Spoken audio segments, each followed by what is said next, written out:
Good morning everyone. আপোনালোকে নিশ্চয় অসম পুলিচৰ এবি আৰু ইউবিৰ বাবে বহুত বেছি অপেক্ষা কৰি আছে। এই ভিডিঅ'টো অসম পুলিচৰ এবি আৰু ইউবিৰ ইণ্টাৰভিউ আৰু এডমিট কাৰ্ডক লৈ। নিশ্চয় আপোনালোকে গম পাইছিলে যে আমি বহুকেইজন ইউটিউবাৰে ভিডিঅ' বনাইছিলোঁ, যিটো অসম পুলিচৰ এবি আৰু ইউবিৰ ইণ্টাৰভিউ আছিল। এটা আমি সকলোৱে কমেণ্টতে হওক বা সকলোৰে কেপশ্যনে হওক সকলোৱে ইউজ কৰিছিলোঁ হেছটেগ RIP আছাম পুলিচ, যিটো অসম পুলিচৰ ইণ্টাৰভিউ আছে এবি আৰু ইউবিক লৈ। তাৰে পিছত মানে কি হ'ল, বহুতে ভাবিছিল যে এই বস্তুটো কাম নিদিব, বহুত বেছিকৈ কাম দিছিলে আৰু সেই কাম দিয়াৰ পিছত বহুত ল'ৰা ছোৱালী ইউজ কৰাত লাগিছিল। বিশেষকৈ মোৰ তাত বহুত কমেণ্ট আহিছিল, 5-6 হাজাৰ কমেণ্ট আহিছিল কেৱল হেছটেগ RIP আছাম পুলিচ।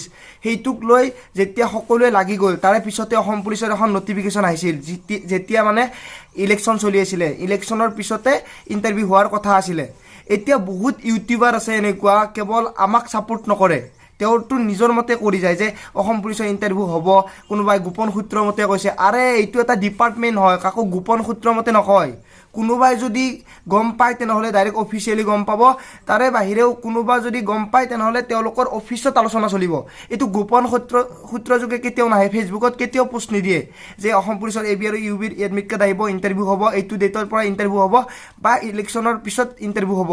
তেওঁলোকে যেতিয়ালৈকে জাৰি নকৰে তেতিয়ালৈকে কোনো গম নাপায়। এতিয়া কথাটো হ'ল অসম পুলিচৰ এবি আৰু ইউবিৰ ইণ্টাৰভিউটোৰ কথা বা এডমিট কাৰ্ডৰ কথা। মানে আপোনালোকক এটা কথা কৈ দিওঁ, এইটো এটা হৈছে ডিপাৰ্টমেণ্ট। এই ডিপাৰ্টমেণ্টটোক যেতিয়া চৰকাৰে দায়িত্ব দিয়ে বা পইচা দিয়ে, তেতিয়া তেওঁলোকে ইণ্টাৰভিউটো পাতে। এই ইণ্টাৰভিউটো পাতিব তেতিয়াহে যেতিয়া চৰকাৰৰ পৰা আদেশ আহিব বা চৰকাৰে জনাব যে এইটোৰ কাৰণে কিমান টকা লাগিব বা এইটো কিমান টকাৰ ভিতৰত হৈ যাব, বাজেট এটা থাকে সকলোৰে, তেতিয়া ইণ্টাৰভিউটো হৈ যায়।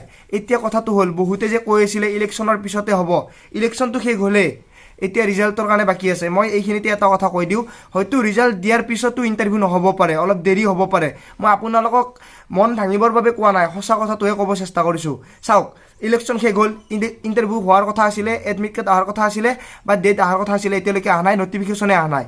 কিন্তু এইখিনিতে কি ক'ব বিচাৰিছোঁ মই আপোনালোকক ভালদৰে শুনি ল'ব।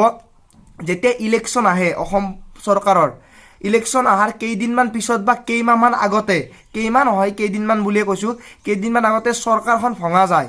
মানে আপোনালোকে ভাবিছে নেকি যে ইলেকশ্যনৰ সময়ত বিজেপি চৰকাৰ আছিল? তেতিয়া বিজেপি চৰকাৰ নাছিল, কোনো ধৰণৰ চৰকাৰ নাথাকে। যেতিয়া ইলেকশ্যন চলি থাকে তেতিয়া কোনো ধৰণৰ চৰকাৰ নাথাকে, সেই চৰকাৰৰ দায়িত্ব নাথাকে, কেৱল কামবোৰ চলিহে যাই থাকে। ইলেকশ্যন যেতিয়া হ'ব তেতিয়ালৈকে কোনো ধৰণৰ চৰকাৰৰ দায়িত্ব নাথাকে, সকলো সমান। হেমন্ত বিশ্বৰ অধিকাৰ যিমান, আপোনাৰো সিমানে অধিকাৰ, মানে সাধাৰণ মানুহৰ দৰে। কেৱল দায়িত্ব এটা অলপ বেছি থকা বুলি বহুতে ভাবি ল'ব পাৰে, কাৰণ চৰকাৰখন কিন্তু নাথাকে। মই আপোনালোকক বাৰে বাৰে এটা কথা ক'ম, যেতিয়া ইলেকশ্যনৰ সময় তেতিয়াহে, আৰু ইলেকশ্যন যে গ'ল, এতিয়া কোনো ধৰণৰ চৰকাৰ নাই।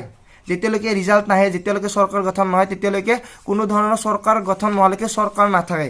যি চৰকাৰে নহওক, বিজেপি, কংগ্ৰেছ, AGP, যিয়ে নহওক আৰু চৰকাৰ যিয়ে নহওক, চৰকাৰখন নতুন হোৱাৰ পিছতো বহুত বেছি এইবোৰ মানে অলপ প্ৰব্লেম হ'ব যে ইণ্টাৰভিউ পাতিব, কিবা পাতিব, অলপ দেৰি হ'ব পাৰে। কাৰণ এইবোৰ পতাওঁতে ইমান সহজ নহয়। ইণ্টাৰভিউ এটা পতাৰ কাৰণে, অসম চৰকাৰৰ কিবা এটা কৰাৰ কাৰণে ইমান সহজ নহয়।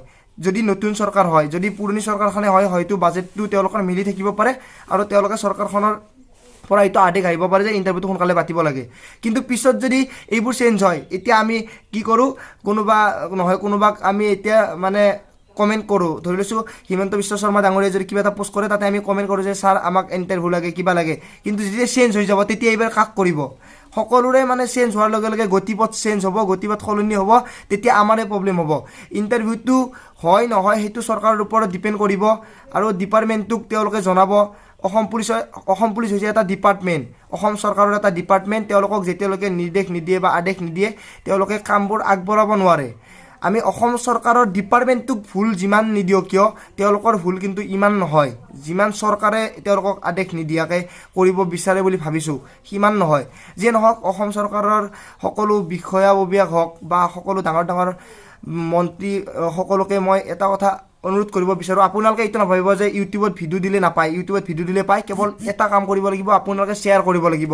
অসম পুলিচৰ সকলো ডাঙৰ ডাঙৰ বিষয়ক মই আপোনালোকক অনুগ্ৰহ কৰি জনাব বিচাৰোঁ যে ইণ্টাৰভিউটোৰ বাবে সোনকালে এখন নটিফিকেশ্যন দিয়ক। কোনে কি কৈছে, কি হ'ব, কি হ'ল সেইটো বাদ দিয়ক। আৰু মই আপোনালোকক এটা কথা ক'ম, কমেণ্টত আপোনালোকৰ মতামত আগবঢ়াব নাপাহৰিব আৰু সকলোৱে ইউজ কৰি থাকিব হেছটেগটো। তেওঁলোকে জানো গম পায়, তেওঁলোকে সদায় চেক কৰে। এইবোৰ চেক কৰাৰ কাৰণে বহুত মানুহ থাকে ছ'চিয়েল মিডিয়া, অসম পুলিচ বুলি নহয় সকলো ডিপাৰ্টমেণ্টৰ ছ'চিয়েল মিডিয়া চেক কৰাৰ বাবে বহুত মানুহ থাকে। গতিকে আপোনালোকে এইবোৰ ইউজ কৰি থাকিব নাপাহৰিব য'ত আমাৰ প্ৰব্লেম হৈছে। সকলো ল'ৰা ছোৱালী জানো সাহস হৈ যায়, সকলো ল'ৰা ছোৱালী জানো ইউজ কৰে বা সকলো ল'ৰা ছোৱালী জানো লাভ হয়, সেইটোৰ ওপৰতে মই আপোনালোকক এই ভিডিঅ'টো বনাই দিছোঁ। অসম পুলিচৰ এডমিট কাৰ্ড আৰু ইণ্টাৰভিউ ডেট এতিয়ালৈকে কোনো গম নাপায়। কোনে কি কৈছে গোপন সূত্ৰ মতে ক'ব দিয়ক, কৈ থাকক। কিছুমানে সেনেকুৱাকৈ ভিডিঅ' বনাই আছে, বেলেগ উপায় নাই। কেৱল অসম পুলিচৰ AB আৰু UB এটা নহয় এটা কিবা উল্টা উল্টি বকি থাকিব, তাৰপিছত হৈ যায়।